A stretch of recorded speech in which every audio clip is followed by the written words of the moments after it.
Okay, good evening, everyone. Welcome to the February 1st Benton City Council meeting. And also would like to wish you a happy Lunar New Year. It's now the year of the tiger. So I will call this meeting to order. Can you do the roll call for us, please, Rebecca?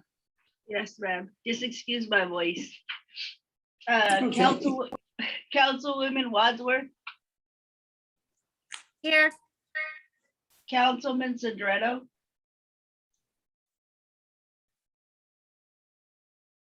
Here.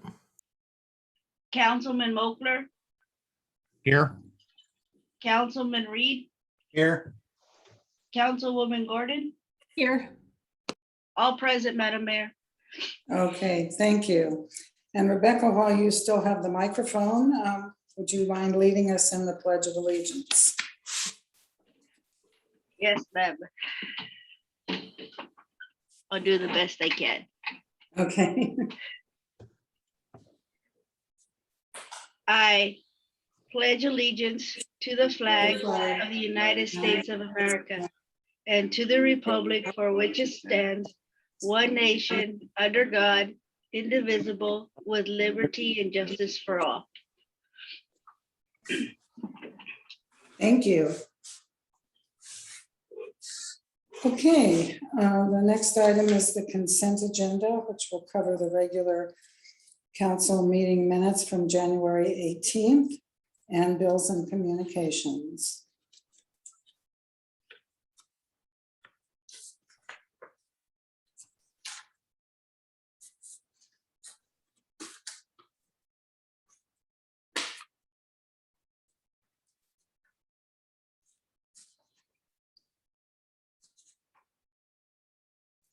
I move to approve the consent agenda as read.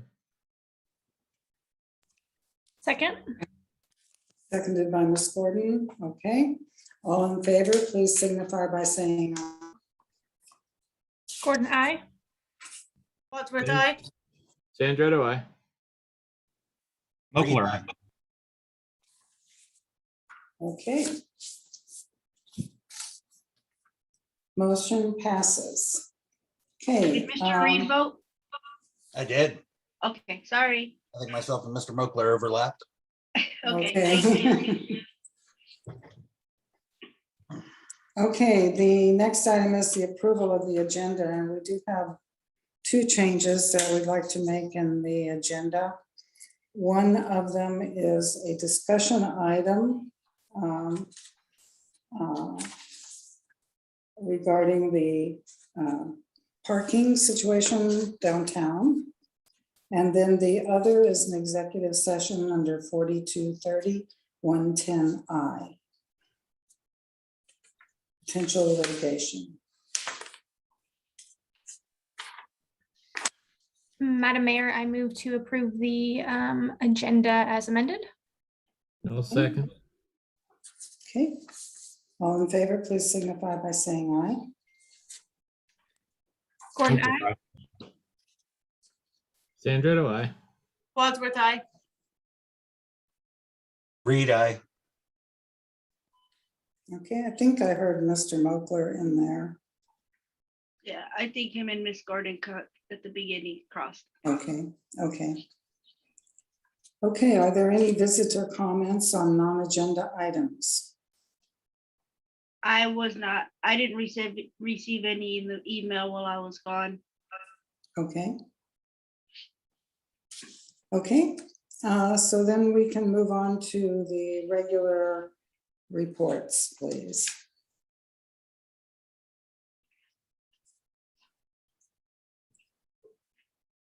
And I think that that's Dakota Renz giving the chamber a report. Yes, Madam Mayor, can you hear me okay? I can. So much. Good evening, Madam Mayor, City Councilors, City staff. Pleasure to be with you again tonight. We're going over the fourth quarter report from 2021 for the Benton City Chamber of Commerce and Visitor Information Center. And just again, wrapping up a fantastic quarter and final lap of 2021, and very much looking forward to this next year in 2022. So starting off as normal, kind of going into the statistics piece. So from October to December on our social media and websites following, so Facebook reached 29,424, Facebook engagements 13,102, Facebook followers 3,037, Instagram followers 494, Twitter 107, website clicks 1,239. We were recognized by our internet carrier, actually, by way of when we did the map for the Christmas decorations all throughout town. In one single day, we had over 360 visitors that accessed that map on our website. So we were pretty excited to see that. Newsletter recipients, we have 1,079. In-person chamber office visitors 120, and calls 165. We finished off the year with a strong membership count for business, nonprofit, and municipalities at 77, and associates 14. Now kind of moving into more of the meat of the report. So our orbital marker merchandise that we partner with the BCRO on continues to sell and quite regularly as well. City flag design contest submissions. I do apologize when I had sent the attachment for the reports and everything that's included in the packet tonight. I thought that the city flag was included in that email. It was not, so that's my apologies, but I will send that to Rebecca to send out to all of you. We did receive some submissions for that this year, and we're excited to share that with council. We were asked to take on that project and start gathering submissions, and we look forward to sharing those with you. And again, this is where if council has interest in any of the designs, wants to move forward with any of the designers and kind of take on that project, that is again completely up to council, city. We just wanted to help facilitate that and engage the community on that exciting project. Bend City Quarterly Leadership Roundtable meeting, that continues to go well. We're looking forward to the future of that meeting and both growing our partnerships, resource sharing, events working together on. So we look forward to that. We do continue to help with member marketing and the logo assistance. We are excited. We are in talks. I'll talk more about this here in 2 weeks when I talk about the upcoming year and what we've got planned for that. But we are in talks with both BCRO as well as Chez Frechette from Frechette Wineries, putting on a lunch and learn. We're talking about March timeframe. And then we've got a couple other networking events that are already in the works. So I look forward to sharing more with you on that here in 2 weeks. But going over our event recap. So this is again for the fourth quarter. So we had the downtown Halloween events, which we had a drive-through feature from 3 to 5 p.m., as well as a haunted yard decorating contest and pumpkin decorating contest for the kiddos. We had amazing participation in both the contests, both very well received, and we had well over 450 children in attendance for the drive-through. So even though we had some adjustments to make because of safety measures we implemented, we still saw a really great turnout for our Halloween. Movies in the park, we had talked about for Bend City Days, we tried that. That was our first initial kind of movies in the park feature. And then our second one was on October 8th, featuring the Cruella movie. We had about 20 community and family members in attendance. And given the weather, I think that was good attendance for the day. It was definitely getting pretty chilly out there. We did wrap up our People's Choice Awards for 2022 as well. You'll see that on the following pages included in this report. Again, featuring both the school district nominations for each school level, so elementary, middle, and high schools, and then district-wide for staff member and paraeducator. Then we have community-wide awards recognizing either individuals, organizations, businesses, first responders, and other things in that nature. We do look forward to continuing this in the upcoming year and making this a tradition for our community to enjoy. So we were excited to have that. And then we finished off the year with our Winterfest event. So we started off with the bazaar, based off of the feedback that we got from both participants in the previous years, as well as both local business storefronts feedback as well. One of the main things that was developed by our team discussing and gathering that feedback was that we wanted to have a more central location, and that be downtown. Unfortunately, we didn't have the most ideal weather that day. We had some record-breaking winds, and when I got to the park, roughly about 6:30, and saw the tent on top of the community center, that was not ideal. But just again goes to show you the power of community. And we were very grateful to have Jeff von Schmatter, who allowed us to occupy the old US Bank building. The 29 vendors were both featured in the community center as well as the old US Bank building.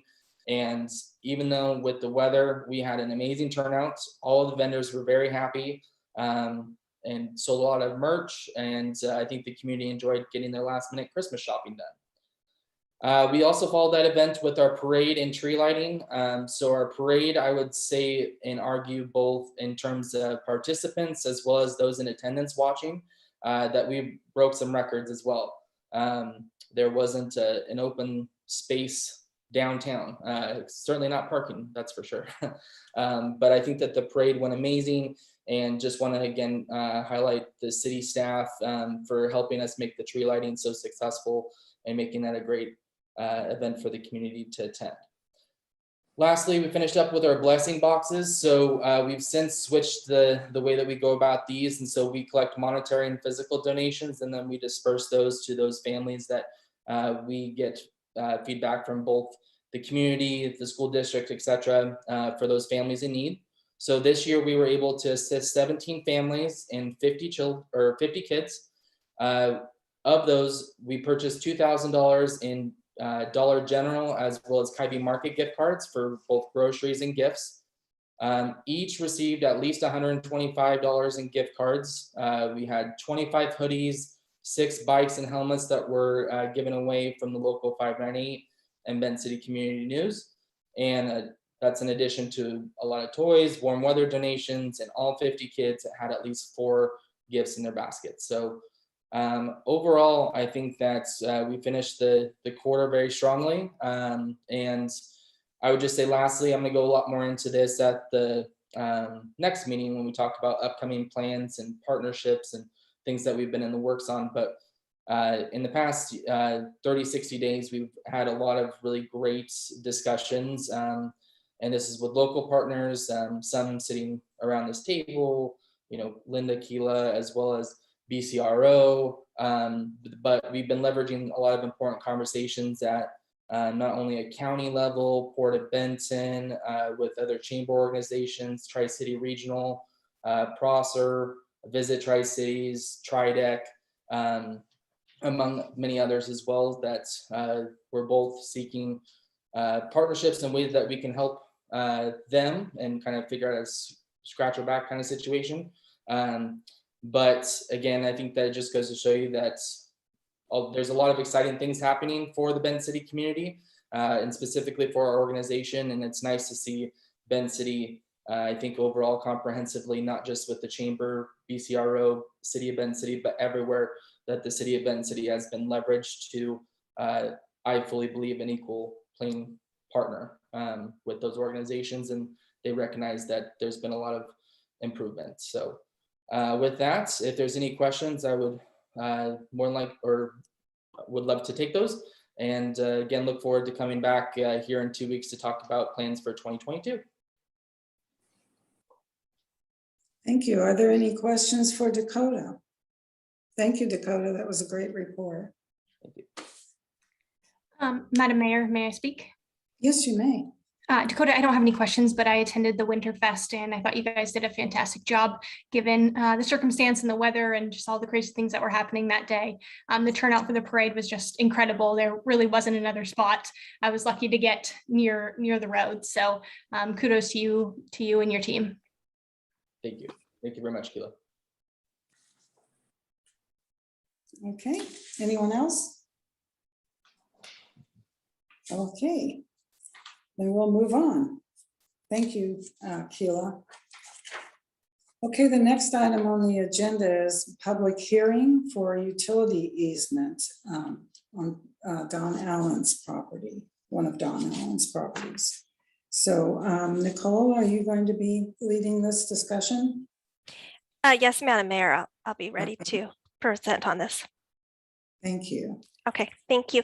Good evening, Mayor and Council. I'm here this evening because, as it was mentioned, Don Allen, who resides at 1001 East 7th Street in Benton City, has petitioned to have a partial vacation of a 10-foot wide public utility easement. The parcel number, I'm going to read aloud for the record. It's 10797 205 002. Excuse me, 0002 007. And that is a new parcel number that was assigned after a boundary line adjustment was processed. According to RCW 6404175, easements that are established by dedication are property rights that can't be extinguished or altered without the approval of the easement owner or owners. And while the processing of an easement vacation is unclear in the Benton City Municipal Code, it does appear prudent to advertise this and hold a public hearing before any council action is taken. And so we have taken up the opportunity to advertise tonight's public hearing, put out some notices, and prepare council to be in position to hold that public hearing. As I mentioned, this is a partial vacation of a 10-foot wide utility easement. The easement actually ran alongside both sides of a property line. That property line has since been moved. So now this easement continues out in the middle of a parcel. So as I mentioned before, it no longer serves any useful public purpose. And we've also determined that through our staff work, it won't negatively impact any future provision or extension of services to neighboring property owners. And I do want to highlight, we did send notices to the neighboring property owners, and we received no objections to this easement vacation request. Before applying, Mr. Allen did get the signatures of the agencies that could be impacted, and they have all consented to the easement vacation, as well as your city engineer. So we do recommend that you hold a public hearing as we've advertised, and if there are no objections to the easement vacation, we do recommend that you approve the ordinance on a first reading this evening. And I'm here to answer any questions for you. Thank you. Okay, so shall we go ahead and open the public hearing then? Okay, public meeting is now opened.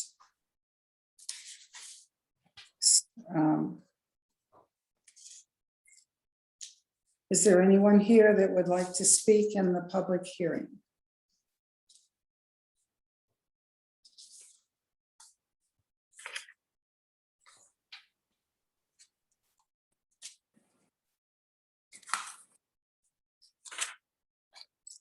Is there anyone here that would like to speak in the public hearing?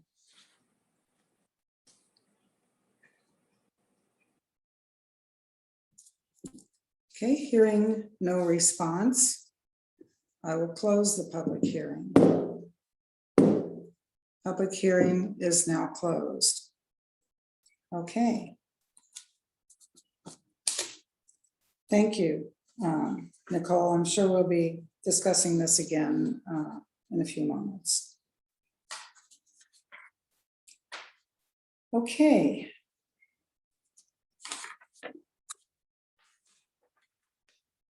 The next item is items for approval. And the first is ordinance 1034, second reading. An ordinance of the city of Benton City, Washington, relating to minor amendments to Benton City Municipal Code, Chapter 2.70, titled Land Use Administration and Project Review for the purposes of correcting shoreline permit processing procedures. Madam Mayor, Yes. I motion to approve on the second reading ordinance 1034, an ordinance of the city of Benton City, Washington, relating to minor amendment to the Benton City Municipal Code, Chapter 2.70, titled Land Use and Administration and Project Review for the purpose of correcting shoreline permitting process procedures. Second, Ms. Gordon, thank you. Okay, we have a second. All in favor, please signify by saying aye. Reed, aye. Gordon, I. Mochler, aye. Wadsworth, aye. Andretto, I. Okay. Motion carries. All right, moving on then to ordinance 1035, first reading. An ordinance of the city of Benton City, Washington, vacating a portion of a utility easement established via the plat of Legion Heights, number 2, block 2.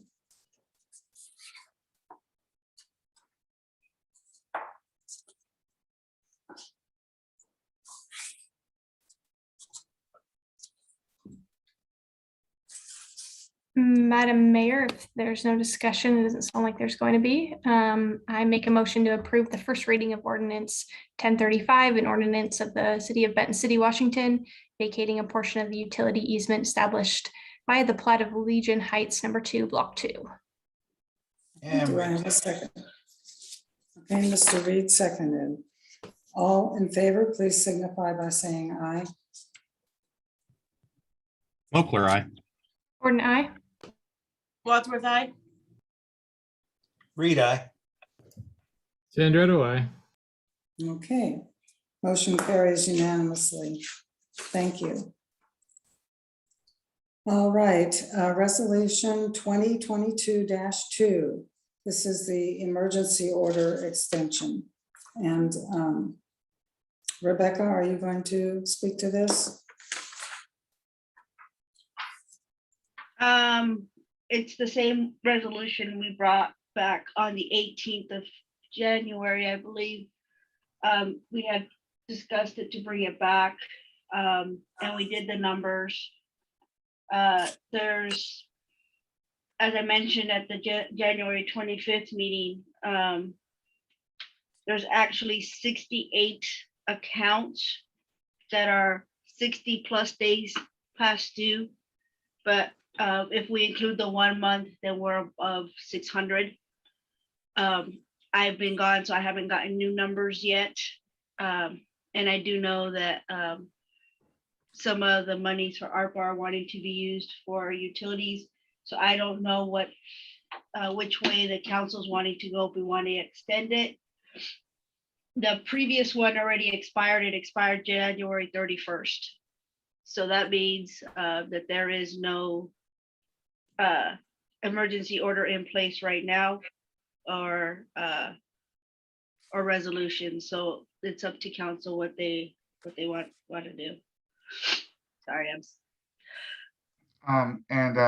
Mayor, if I could add to that, if I may have the floor. Yes, you may. And for the record, this is Jeff Briggs, city attorney. I would point out that at the last meeting, Councilmember Sandretto, I believe, had some reservations about the 90-day window, so we extended it to 180 days. But importantly, the council can, by resolution, ratify the mayor's order. So I know we have these sort of in reverse order right now, with the order is in the agenda packet subsequent to the resolution ratifying that order. We would want to make sure that that order is quote unquote issued. That's what the code says. I would read issued probably as meaning that the mayor signs the emergency order and then council ratifies. And that's something that doesn't need to actually technically take place at the meeting. That was something I discussed at the last council meeting. The mayor can issue the order outside the meeting, and then council has to ratify it at the next meeting, or it expires. Madam Mayor, may I have the floor? Yes, you may. Jeff, can they do all of that today? Sure. Yeah, the mayor could issue the order, and it's retroactively dated, which is fine. We haven't collected any of the money, so we can retroactively date it and then issue it and ratify it. Because the order is from January 31st, 2022. to July 31st, 2022. So Right. if the council decides to approve the resolution, she can sign the order today as well, right? Yes, Okay, so they can do both of them today. right. I would suggest doing the order, the mayor signing the order first or issuing it, so that we are actually ratifying what she's issued. That's sort of, that's what the code says. Okay. I thought I had already signed that, Rebecca, in the office last week. Yeah, we had to change it because it wasn't 90 days, it was 180 days. Okay, I can sign the copy that I have here. Okay, Okay, perfect. Okay.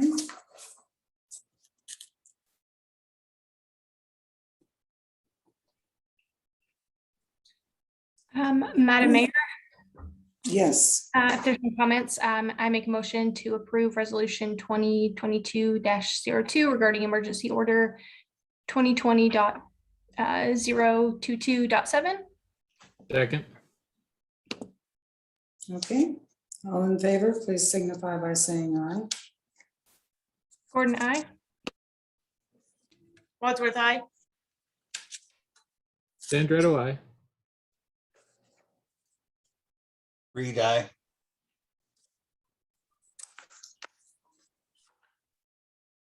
Okay, is that everyone? I need Mr. Mochler. No. Okay, motion carries. And I have Madam Mayor, signed may I have copy. the floor before you Yes, continue? yes, you may. Okay, being that the resolution and emergency order have passed, I just want to let the council members know that we will be doing door hangers for the accounts that are excessively past due and mail letters for those that are just 1 month past due. And we will include the CAC information on there. Madam Mayor, may I make a comment? Yes, you may. I appreciate your effort on this, Rebecca. I know that's an extra step in your day-to-day. And so, to better our community, I really appreciate you doing that. You're welcome. They also will be in English and Spanish. Great, thank you. You're welcome. Okay. Thank you. So motion carries. And then we will move on to confirmations. I hope you all got the resumes of everyone, but we have 3 people here. We have Brody Washburn and Maximiliano Munoz for maintenance worker 1 positions, and Mary Bell Berrigan for full-time general clerk. So are there any questions or discussion? I would ask for your confirmation.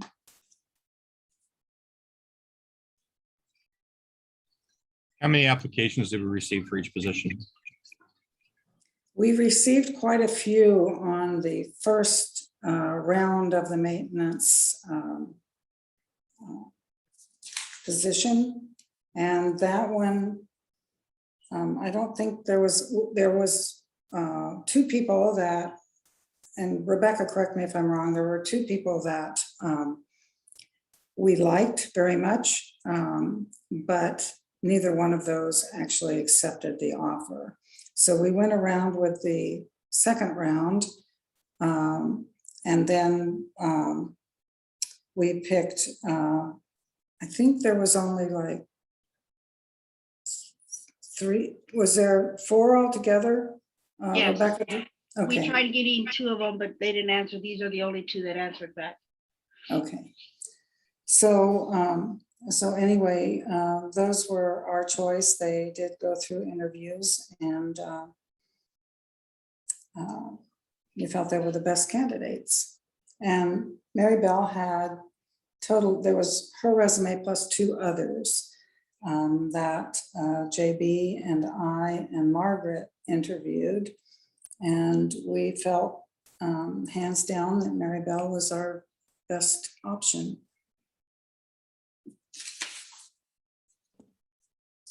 Madam Mayor, did the individuals that declined our offer, did they give any feedback as to why they declined?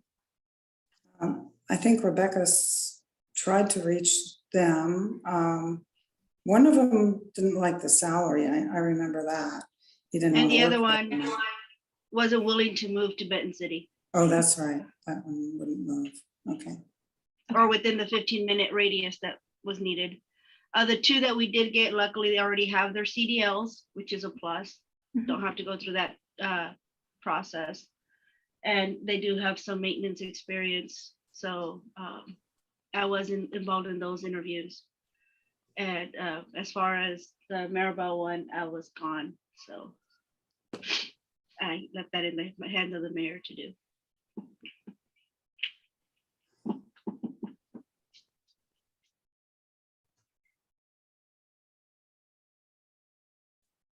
Madam Mayor, I make a motion to approve the confirmation of, is it Bodie Washburn? Yes. And Maximilia Munoz for the full-time maintenance one position, and Maribel Berrigan for full-time general clerk. Second. Thank you. Okay, all in favor, please signify by saying aye. Gordon, I. Wadsworth, aye. Sandretto, aye.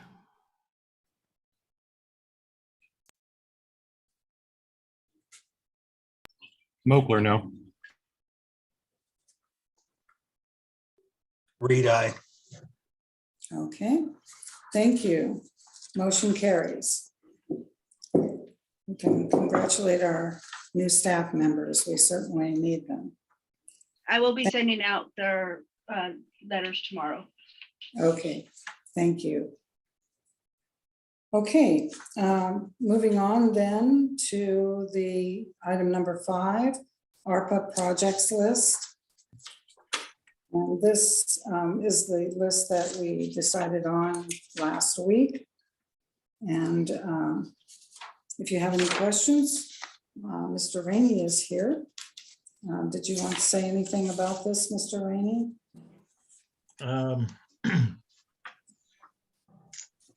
Well, not particularly to the list specifically, but I did have a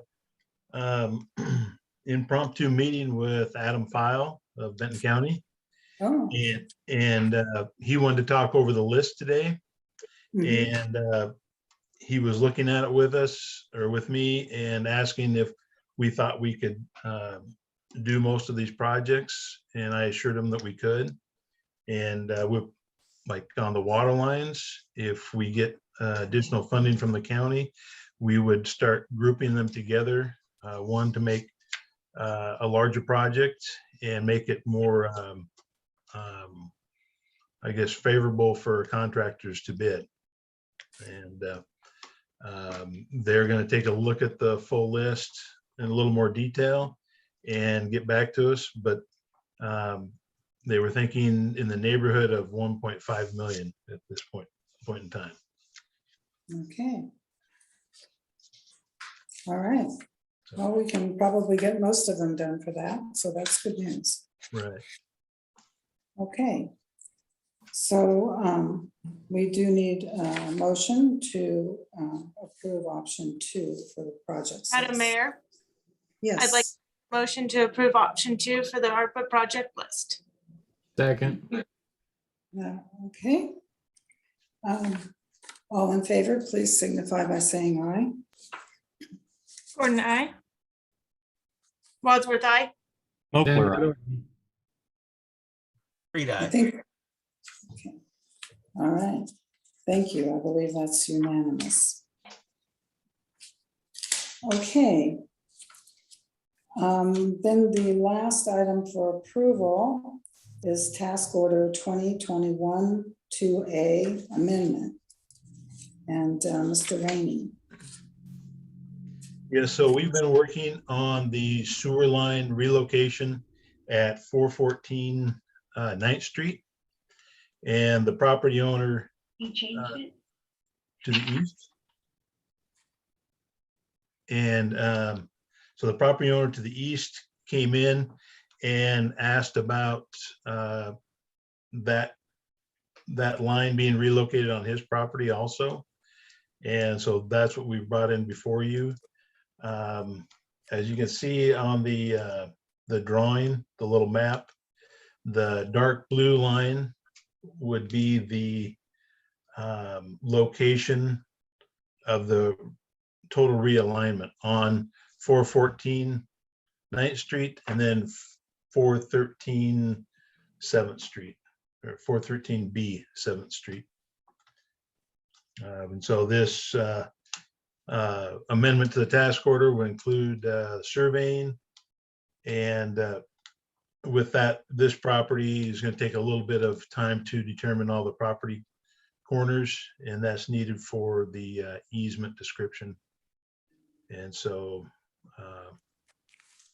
that's what we're asking for to move forward with that. If there's any questions. Madam Mayor, may I have the floor? Yes, you may. So Alan, is the task order a total of 18,000 or 9,000? Because originally you had sent me 9 and then the one shown here is 18. Well, that would be the total overall project is 18. So it's an Okay, addition. so we're increasing it by 9, correct? Yes. Okay, I wanted to make sure I Okay. didn't get the wrong information. Right.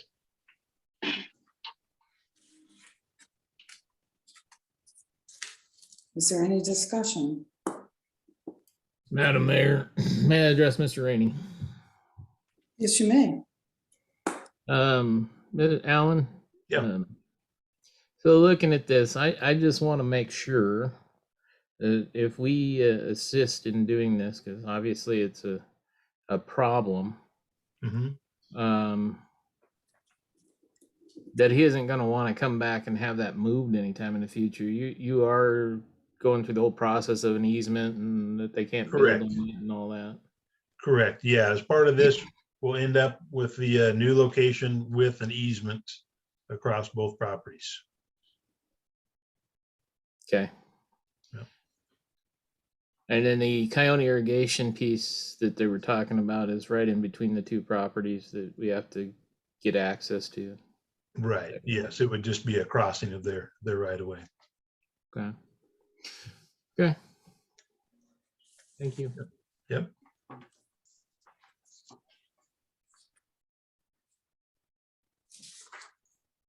Madam Mayor, I will make the motion to amend task order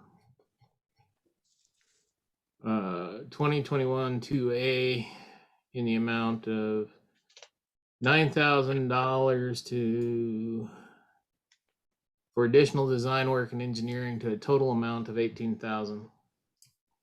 Second. Okay, all in favor, please signify by saying aye.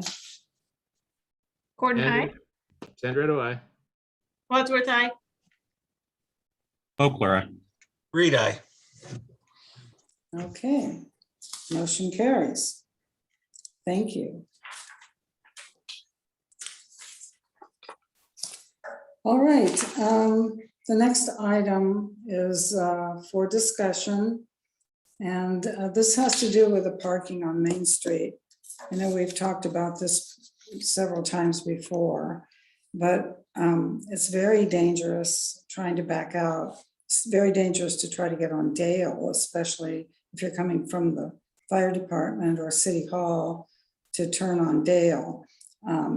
There's so many trucks that are parking at the Palm there, and then on the other places in town, trying to back out. It's just very dangerous. And I was over at the hardware store the other day, and a big truck, it was really a big truck, pulled in right next to me, and I literally had to get my front car door into the street before I could see around. And then I was halfway into the lane already. I know it's been an issue with a number of people. They've talked about it. And so, Jennifer, are you on tonight? We found something in the code that we wanted to bring up. Yeah, Madam Mayor. Did you want to talk about that so that the council understands some of the issue? Definitely. So in the BCMC chapter 10, 2.16.020, it's reflecting angle parking. So parking at an angle of 45 degrees from the curb and not more than 18 inches therefrom on the following streets. From 9th Street, both sides from its intersection with Union Pacific Railroad tracks on the south to its intersection with Ellen Street on the north. The south side of Della Street, west 102 feet from its intersection with 9th. So vehicles with obstructed rear vision or vehicles with or obstructing the vision of those parking next to them, including but not limited to vans, trucks with canopies, campers, side racks, or visual obstructing loads shall not park in the angled parking space, which, you know, is that main section of town. And we wanted to bring it towards council for ideas due to how we would look at restricting that. I have talked to AHBL, you know, it's like the Palm Tavern, they have parking on the side. So it accommodates for that, but just looking for ideas how to get some of the citizens in compliance with that. Madam Mayor, may I have the floor? Yes, you may. It's not just the Palm Council, it's on the subway side also. When you're Yes. wanting to turn right, excuse me. It's hard to see when there's big vehicles parked right there at an angle. You basically have to go out into the street to see around them if somebody's coming. So it's just areas that way where you're coming out of a street, and if there's a big vehicle, and I know lifted trucks are tall and you can't see around them, or extended long beds are popped out far enough. So, and I'm talking from experience, I almost got sideswiped from how far I had to go out to turn, you know, but it's just, to me, it's more problematic in areas where you're wanting to pull out into Main Street and turn either way. If there's an angled, a large vehicle parked angling, you can't see around them. Madam Mayor, may I have the floor? Certainly. Have we looked into any type of parking signage, kind of getting an estimate on the cost for something like that? We We have, sort of have. I've asked to have that done, but I think the dilemma is, what do we put on the sign? It's not just trucks, not just SUVs. with the code being so specific, we don't know, we don't want to violate the code also, because it Right. says trucks with campers, canopies, side rails. So if we put that, then any large vehicle that parks there will say, well, I don't have a camper, I don't have a canopy, I don't have side rails, so I can still park here. But it can still obstruct the view turning either way. And Which there could be the option of doing like a compact car, you know, like in the parking space on the ground. Otherwise, you're looking at like conforming with a uniform, you know, sign uniform as well.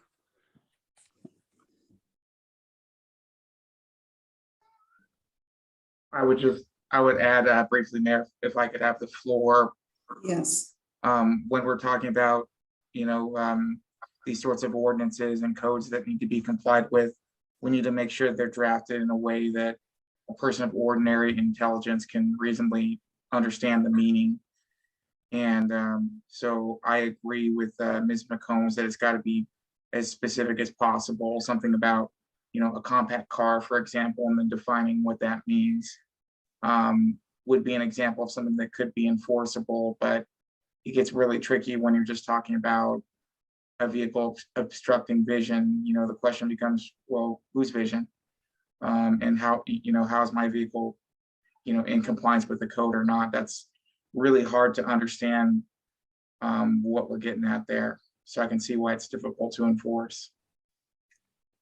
Are we able to update the code to make it less problematic? I mean, is that something we can take a look at what other cities say? I'm assuming, you know, Prosser and neighboring cities have the same issue with that type of parking, and to see what they're doing. Certainly we could look at revamping our code and I can tell you because I've looked at this issue before, that it's the sort of thing that Ms. McCombs was talking about. They may have different, defined geographic areas within the city where parking is more limited than other areas. And so in this area where we're having this problem with angled parking, we need to define it and say what types of vehicles can park there and what types cannot, so that it's clear to everyone and they understand, and then back that up with signage so that people driving through will know. Madam Mayor, Madam Floor. Yes, you may. To address Ms. Gordon, Prosser's got a similar code. It's not much different other than there's some length of vehicle requirements. Your vehicle can't be over, I think it's 18 or 19 feet. So any crew cab pickup with a long bed is excluded. And it's got the same canopies and vans type ordinance. The problem is, and I think the major issue here is, how do you enforce this? Because I doubt very much that we're going to get the county to come in and do it. Ms. McCombs may do it, but I think you're going to have a lot of pushback from the farmers and such that are local. That being said, even if we look at changing the parking to a parallel system, then we're in another problem because we lose parking spaces. We cut our parking in downtown in half. So listening to the conversation, I don't know that there's a good answer here, other than to say, no parking for vehicles over X height or X length. That would be pretty simple. Madam Mayor, may I have the floor? As soon as Mr. Sandretto is finished. I'll yield, Madam Mayor. Okay. Yes, you may, Rebecca. On that, Mr. Sandretto, I agree with you. I don't think it has to be every single slot. I just think like the ones that are close to the turning, like Dale going on to the main street or any other street coming out to Main Street, like 1 or 2 spaces or 3 spaces back. Because if we do that to all spaces, then it's true what you say, we will have pushback from the farmers who have trucks and big vehicles that come into town that go to the True Hardware or to somewhere other else. Where are they going to park?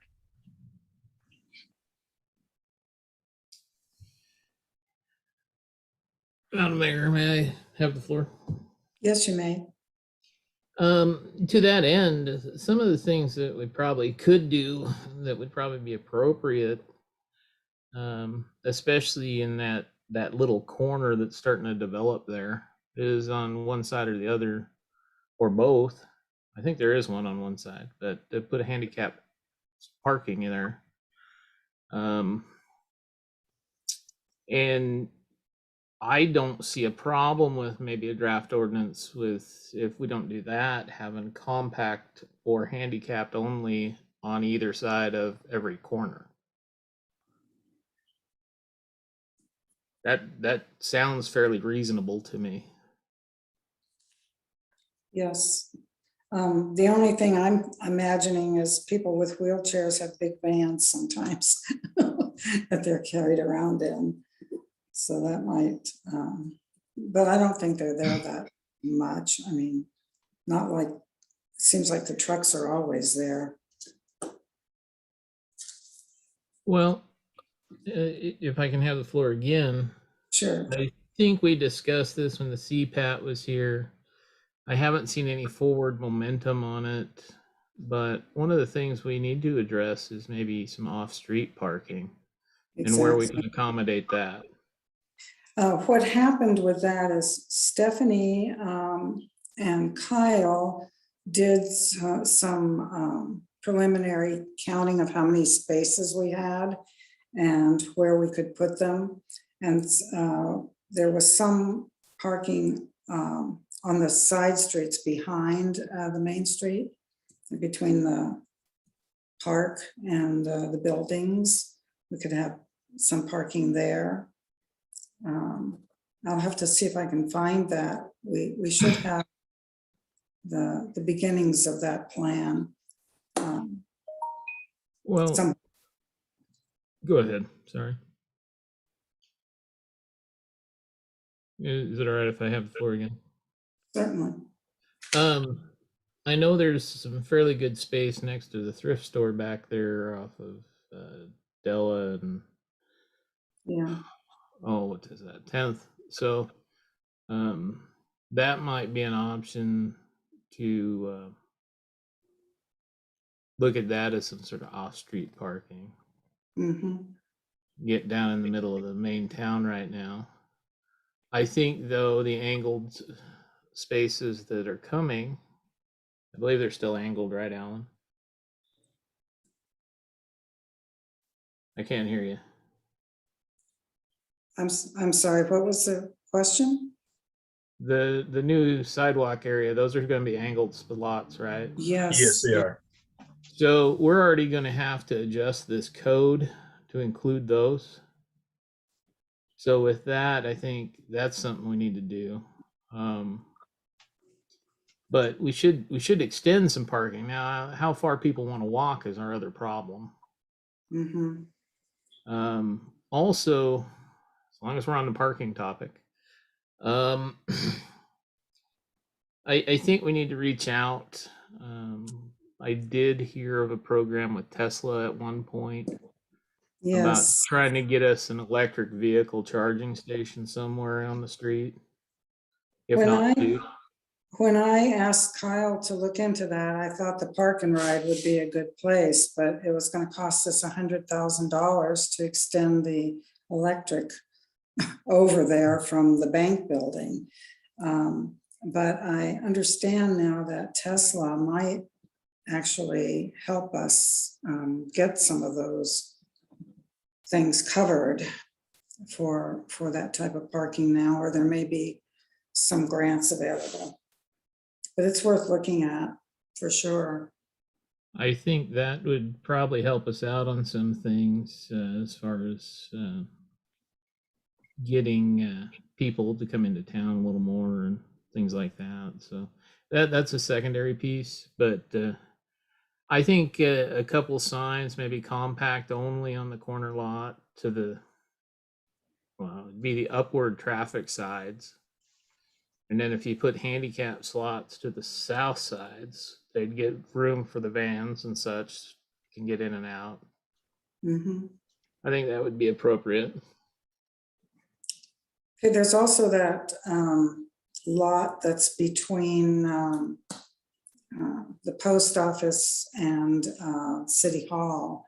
I don't know if I think Mr. Parker owns that, but maybe we could talk him into a parking lot. That would be a good location for one, I would think. I make a suggestion or two. Yes. The first being consult with the business owners. We're going to be impacting their business, changing any of the parking there. The second being if we added street lights in those intersections, that would probably solve this issue and give people time to back out with no traffic coming in. It wouldn't really help improve the visibility, but it would definitely provide a little extra time. Mm-hmm. Okay. I guess that would be, have to check with DOT on that one. Madam Mayor, may I have the floor? Yes, you may. That was going to lead into one of my questions. Are there any DOT provisions, Mr. Allen or Mr. Briggs or anybody who has knowledge of this, being that that is a State Route 225, is there any provisions DOT is requiring for us on that? I believe if you modified that, you would need to seek approval from them. So if you change the signage or signaling in a state route, you'd have to receive approval from DOT to make sure that it's safe. Alan, did you have anything on that? Right. Sorry, I didn't mean to throw more work in here, but and they have commented on this before, and they typically don't like to see traffic lights on the state routes. So I think it would be a lot of work to get them to do it. Not saying they wouldn't do it if we can show, you know, some justified reasons. And it might be worth it to sit down and meet with not only the planners, but kind of the head of the South Central office. I believe it's still Todd Trepanier. So it'd be good to meet with him and discuss options that we might have there. Yeah, sorry, I didn't mean to make it sound like putting a traffic light there was probably the ultimate solution. I just didn't know if maybe that parking, maybe they've ran into this problem in other areas, or maybe even the parking on our downtown is not appropriate to their standards. I understand it's our code and everything, but maybe they have some kind of provision that's already solved this problem. You know, instead of us reinventing the wheel, maybe they already have a solution that they've ran into in other areas. Right. No, I think that's a great idea to talk to them. And question number 2, future projects, just keeping in mind like sidewalk projects going up 225 past Ellen. We're not going to create more of the situation with any angled parking up there, are we? Yeah, I think so. I think council requested that the parking up there be exactly the same as it was downtown, so it was cohesive. I'm wondering if just for cost and headache, we revisit that issue soon. Even if we have to widen the corners, take out some of the parking areas closest to the intersections. But it doesn't make sense for us to continue with that same problem up in a new area. Okay, Madam Mayor, may I have the floor? yes, you may. I think as far as the parking spaces, we can adjust anything we want. We can remove them. We can put, you know, don't park here signs if we want.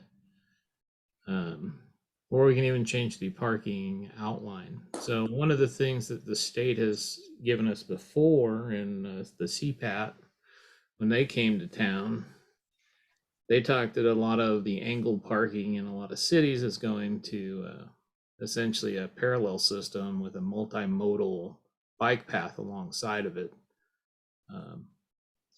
So that's always an option, but again, we discussed that and there was concerns about the loss of parking spaces. So, I mean, I don't know that there's a one size fits all solution in the end to this. Now you. Well, I just wanted to get it out for discussion, and then we can think about it for a while and see if we can come up with a plan maybe in next month to do something, even if it's temporary for now. It would be nice if we could buy some parking lots. I think that would help. There's not that much land available, but the only lot I'm thinking of is that one, you know, between the post office and Kent Parker's land.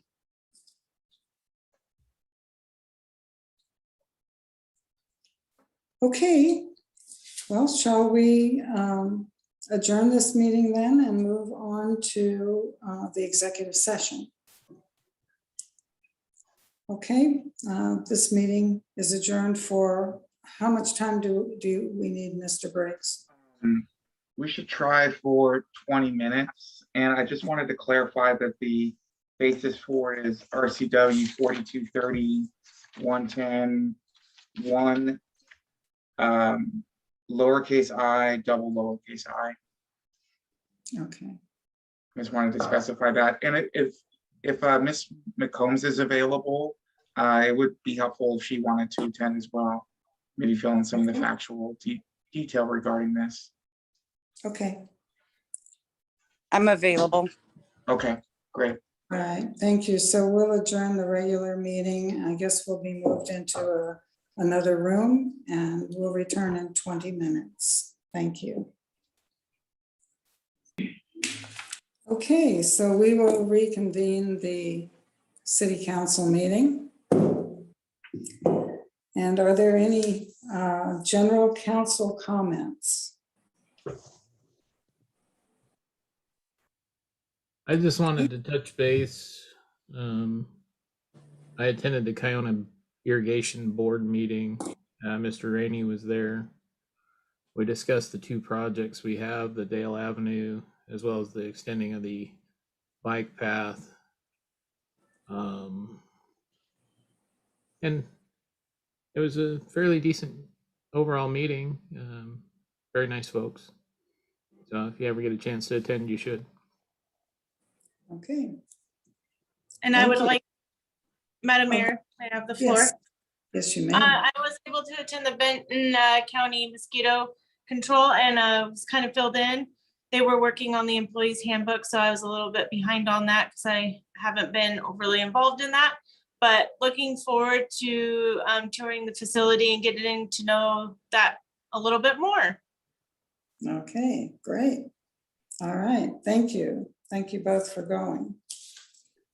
Okay, all right. If there are no other general comments, I would entertain a motion to adjourn the meeting. Motion to adjourn. Second. Okay, all in favor, please say aye. Reed, aye. Good night. Wadsworth, aye. Andrew, do I? Okay, I think everybody wants to adjourn. Thank you and good night. Meeting's adjourned.